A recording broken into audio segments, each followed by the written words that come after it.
From rainy runways to remote cities, ganito ang buhay ng trainer next door. I'm not just flying in. I'm here to make a difference. One workshop at a time, and this time, I'm flying to Butuan City. Pagdating dito sa Butuan City, pareho pa rin. Gloomy weather, pero okay lang.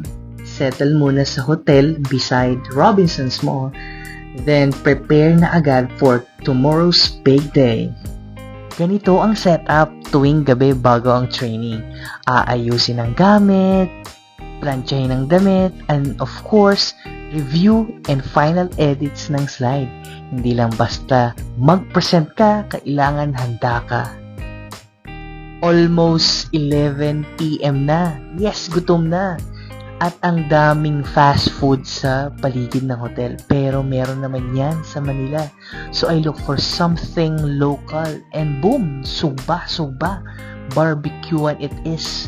Masarap, mura, at lutong bahay feels.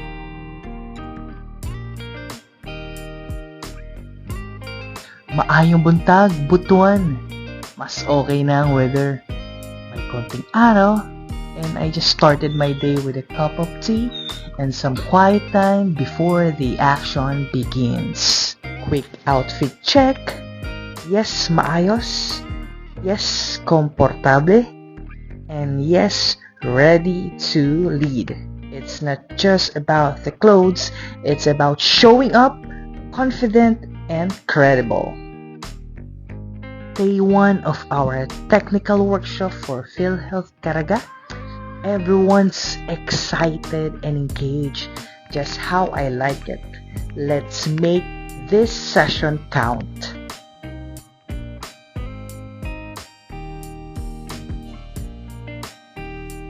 Two full days of insights, collaboration, and growth. Ang saya ng energy ng PhilHealth Caraga team. Thank you sa active participation ninyo. After day 1, I met up with the Toastmasters Club of Downtown Butuan. And thanks kay TM Lingli, isa sa mga participant ko sa aking workshop today, for the invite. Laging masaya to connect with fellow communicators. And before day 2, TM Lingling and her husband TM Dilbert invited me for a quick morning tour. We had breakfast by the Agusan River. Diri sa sugba-sugba, lami kaayo ang pagkaon and even better ang conversation. Nag-istorya mi about life, leadership ug unsan kanindot ang community diri. Ganyan ang buhay ng isang trainer next door. Laging may bagong lugar, bagong kwento, at bagong koneksyon. Salamat, Butuan!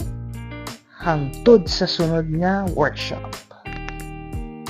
And that's a wrap sa aking training journey today. If you enjoy content like this, training, travel, and real stories from the life of a trainer, follow me on all my socials. Facebook, Instagram, TikTok, LinkedIn, and YouTube. And this is the Trainer Next Door. See you sa next kwento.